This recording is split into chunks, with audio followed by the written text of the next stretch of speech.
Hello students, आज हम biology का एक नया चैप्टर स्टार्ट करने जा रहे हैं, that is body fluids and circulation. ये 11th क्लास का लास्ट यूनिट जो हमारी ह्यूमन फिजियोलॉजी है उसका एक चैप्टर है, जिसमें एक बहुत इंटरेस्टिंग और इम्पोर्टेंट सा टॉपिक आज हम स्टडी करेंगे, दैट इज ब्लड। जो यूजफुल रहेगा बच्चों 11th क्लास के स्टूडेंट्स के लिए, या फिर जो नीट की प्रिपरेशन कर रहे हैं उनके लिए, या फिर कोई अदर कॉम्पिटिटिव एग्जाम के लिए। जनरल साइंस में आपको पता है बायोलॉजी का बहुत सारा पोर्शन आता है, तो उसके लिए भी ये यूजफुल रहेगी वीडियो। सो देखिए ध्यान से, हमारा टॉपिक क्या है? ब्लड। ब्लड क्या है बच्चों? First thing is what is blood? Blood is a fluid connective tissue. Blood एक क्या है? फ्लूइड कनेक्टिव टिश्यू है। मीन्स पहली बात तो हमें यही समझ में आती है, फ्लूइड मीन्स क्या है, इसका नेचर कैसा होता है, लिक्विड और फ्लूइड होता है। कनेक्टिव टिश्यू मतलब क्या है बच्चों? जो ऑर्गन्स को कनेक्ट करते हैं आपस में, ऐसे टिश्यूज को हम बोलते हैं क्या? Connective tissue. जैसे हमारी बोन्स हैं, हमारी मसल्स हैं, हमारे, उसके अलावा ये हमारा ब्लड किसके अंदर आता है? कनेक्टिव टिश्यू में आता है। हमारी बॉडी में 4 तरह के टिश्यू होते हैं, एनिमल्स की बॉडी में या ह्यूमन बीइंग की बॉडी में: epithelium tissue, connective tissue, muscular tissue and nervous tissue. तो कनेक्टिव टिश्यू में भी ये किस तरह का टिश्यू है? फ्लूइड कनेक्टिव टिश्यू है। नाउ नेक्स्ट थिंग आती है कि हम ब्लड की स्टडी को क्या बोलते हैं? स्टडी ऑफ ब्लड क्या होता है, क्या कहलाता है? Study of blood is known as haematology. Haematology.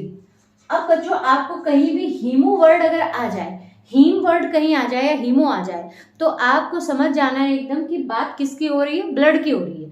क्योंकि ब्लड का एक इंपॉर्टेंट कंपोनेंट जो आप आगे स्टडी करोगे दैट इज आरबीसी। और आरबीसी में एक पिगमेंट होता है जो कि हीमोग्लोबिन होता है, लाल रंग का एक पिगमेंट, रेड कलर का एक पिगमेंट जिसको हिंदी में वर्णक कहेंगे। कौन सा होता है? हीमोग्लोबिन। उसी से ये नाम डिराइव हुआ है हिमैटो, और लॉजी मीन्स होता है किसी भी चीज की स्टडी। तो हिमैटोलॉजी क्या है? ब्लड की स्टडी को हम क्या बोलते हैं? हिमैटोलॉजी बोलते हैं। बहुत जगह आपसे पूछा जा सकता है कि ब्लड की स्टडी को क्या कहेंगे? हिमैटोलॉजी। अब हम बात करें ब्लड के बारे में, कुछ जनरल पॉइंट्स और फैक्ट्स, जैसे कि ब्लड की अमाउंट क्या होती है? Amount of blood in human body. Human body में about 5 to 6 litres of blood होता है। ऑन एन एवरेज हमारी बॉडी में कितना ब्लड होता है? 5 से 6 लीटर ब्लड होता है। हम कह सकते हैं कि हमारे वेट का 8 to 10%, जितना किसी का वेट होता है उसका 8 to 10% क्या है? ब्लड है। नेक्स्ट पॉइंट और next thing is pH of blood. Blood के अगर पीएच की बात करें बच्चों तो दैट विल बी 7.4। ब्लड का पीएच कितना होता है? 7.4। 7.4 का मतलब क्या है? Slightly alkaline. ब्लड का नेचर कैसा होता है? Slightly alkaline. मीन्स हम 3 तरह के सब्सटेंसेस पढ़ते हैं, एसिडिक, बेसिक और एल्केलाइन। मीन्स अक्षारीय हिंदी में, और या फिर न्यूट्रल। तीसरा क्या है? न्यूट्रल। वो हम पीएच के बेसिस पर डिसाइड करते हैं। अगर पीएच वैल्यू 7 है तो न्यूट्रल, 7 से कम है तो एसिडिक होगी, और अगर ज्यादा है तो 14 तक वो बेसिक होगा। तो इसका नेचर हल्का सा एल्केलाइन है, क्योंकि 7 से बहुत हल्की सी वैल्यू हायर है 7.4। इसके बाद आइए ब्लड का फॉर्मेशन। बच्चों ब्लड का फॉर्मेशन कहाँ होता है? ब्लड का फॉर्मेशन की जो लोकेशन है वो चेंज होती रहती है हमारी लाइफ की अलग अलग स्टेजेस में। जैसे देखिए, सबसे पहली जो जगह होती है जहां ब्लड बनता है वो होता है हमारा योक सैक। अब आप सोचेंगे योक सैक कहाँ है? योक सैक होता है बच्चों एम्ब्रियो का एक पार्ट। जब आप एज ए फीटस होते हैं, मदर के यूट्रस में होते हैं, यानी बिफोर बर्थ, जन्म से पहले, तो आपकी एम्ब्रियोनिक स्टेज में एक पार्ट होगा क्या? Yolk sac. वहां आपका ब्लड बनता है। उसके बाद योक सैक के बाद इस काम को ले लेता है कौन? लीवर। योक सैक के बाद ब्लड फॉर्मेशन कहाँ होगा? लीवर। लीवर आप सब जानते हैं, it is the largest gland of human body. Human body की सबसे बड़ी ग्लैंड है, सबसे बिजिएस्ट ऑर्गन है, बहुत सारे रोल प्ले करता है, बहुत सारे काम करता है लीवर। उनमें से ये काम क्या है? ब्लड फॉर्मेशन भी है। उसके बाद लीवर के बाद इस काम को ले लेता है बच्चों कौन? All bone marrows. अब बोन मैरो क्या है बच्चों? Suppose this is our bone, ये हमारी कोई बोन है। इस बोन के अंदर एक पार्ट जो अंदर की तरफ बिल्कुल इंटीरियर पार्ट है इसका, इसको कहते हैं क्या, बोन मैरो। और इस बोन मैरो में सारी हमारी ब्लड की जो सेल्स होती हैं, आगे हम पढ़ेंगे आरबीसी, डब्ल्यूबीसी, प्लेटलेट्स, उनका फॉर्मेशन होता है। पहले सारी बोन मैरो हमारा क्या करती है, ब्लड फॉर्मेशन करती हैं, लेकिन जैसे ही आप अडल्ट या बड़े होते हैं तो हमारी जन्म के बाद केवल कौन सी, हमारी जो लॉन्ग बोन्स होती हैं, जितनी हमारी लंबी हड्डियां हैं, उनके बोन मैरो में ब्लड फॉर्मेशन या ब्लड की सेल्स का फॉर्मेशन होता है।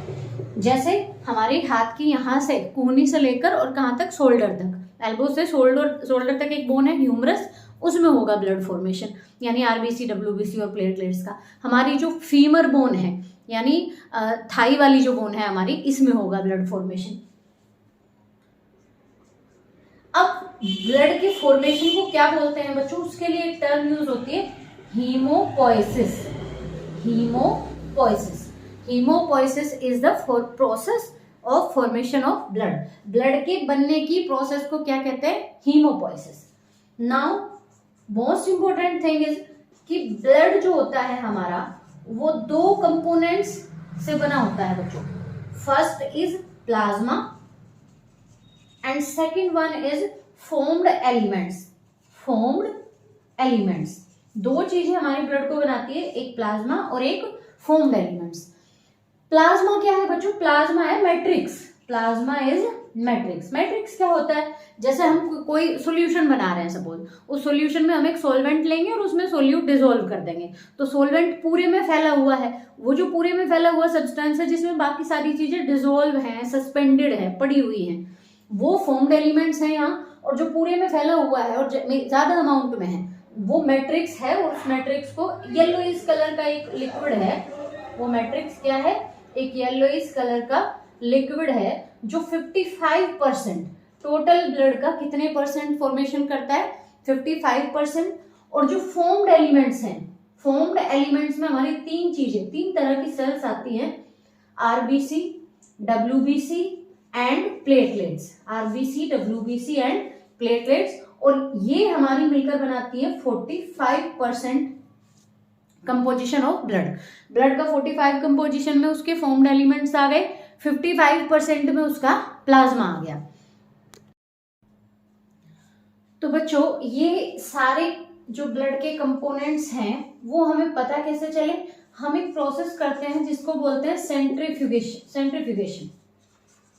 उसके लिए सेंट्रीफ्यूगेशन ट्यूब्स होती हैं, और ये एक प्रोसेस होती है जिसमें हम बहुत हाई स्पीड में रोटेट करते हैं किसी सब्सटेंस को, और रोटेट करने के बाद उस ट्यूब में डेंसिटी के अकॉर्डिंग, हाई और लो डेंसिटी के आधार पर, जो चीज हाई डेंसिटी की होती है वो नीचे रह जाती है और लो डेंसिटी वाली चीज ऊपर आ जाती है।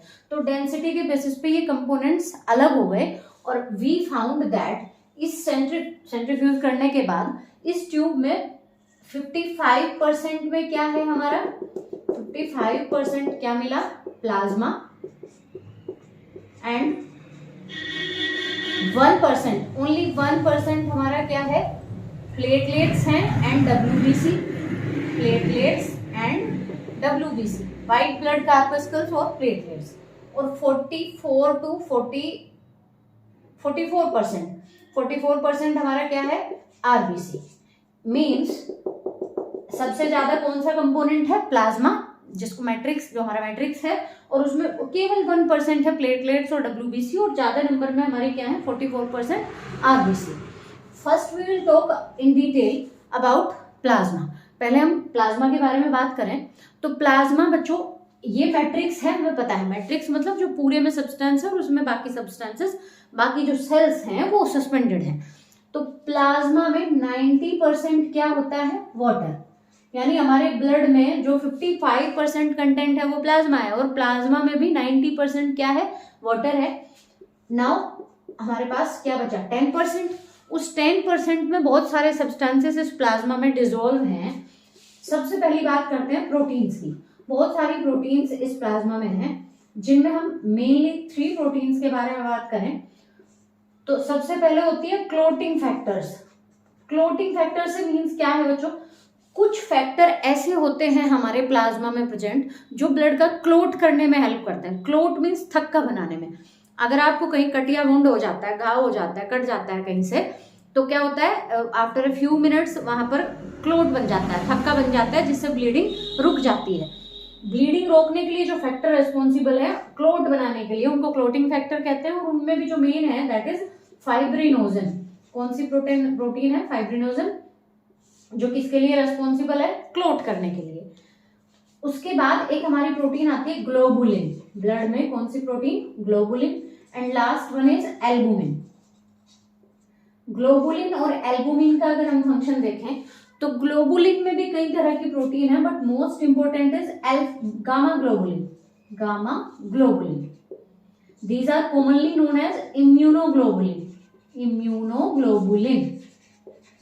अब आपको इम्यूनो वर्ड से ही समझ में आ रहा होगा, इम्यूनो वर्ड आ गया मीन्स इम्यूनिटी की बात है। इम्यूनिटी मतलब बॉडी के डिफेंस करने की जो एबिलिटी होती है, अपने आप को पैथोजन से, बाहर से आने वाले किसी भी अटैक करने वाले ऑर्गेनिज्म से जो हमें हार्म कर सकता है, डिसीज कर सकता है, उससे प्रोटेक्ट करने की, डिफेंस करने की जो सेल के लिए जो सेल्स रिस्पॉन्सिबल होती है प्लाज्मा में, कौन सी? गामा ग्लोबुलिन, जिनको इम्यूनोग्लोबुलिन कहते हैं, और they act as defence sales.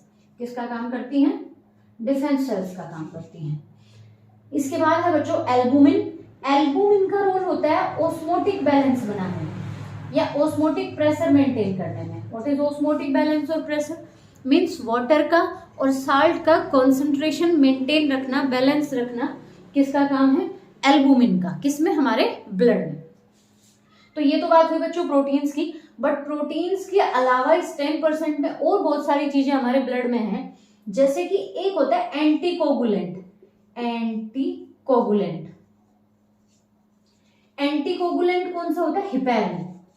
Heparin आपने सुना भी होगा इससे पहले, ये क्वेश्चन कॉम्पिटिटिव एग्जाम के लिए भी है और वैसे भी एक मैथ्स में पूछा जा सकता है। 4 ऑप्शन आपको दे देंगे कि which of the following is not is आपको एंटीकोगुलेंट या नॉट एंटीकोगुलेंट करके।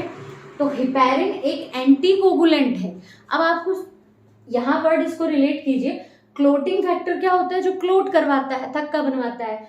अब कुछ ऐसा, जब ब्लड में कुछ ऐसा है जो क्लोट बनवा सकता है, तो कुछ ना कुछ नेचुरल ऐसा भी होना चाहिए जो क्लोटिंग को रोके, क्योंकि कहीं भी अगर ब्लड का क्लोट बन जाए, बॉडी में ब्लड हर टाइम क्या कर रहा है? फ्लो कर रहा है, सर्कुलेट कर रहा है। उस सर्कुलेशन में अगर कहीं क्लोट बन गया, that will be result into stroke, जो आप सुनते हो ब्रेन स्ट्रोक या हार्ट अटैक। तो क्लोटिंग का रिजल्ट वो होगा। तो हमारी बॉडी में नेचुरल जो एंटीकोगुलेंट है हमारे ब्लड में, प्लाज्मा में, वो कौन सा है? हिपैरिन है, ताकि धक्का बॉडी में ना बने, सर्कुलेशन चलता रहे कंटिन्यूअसली।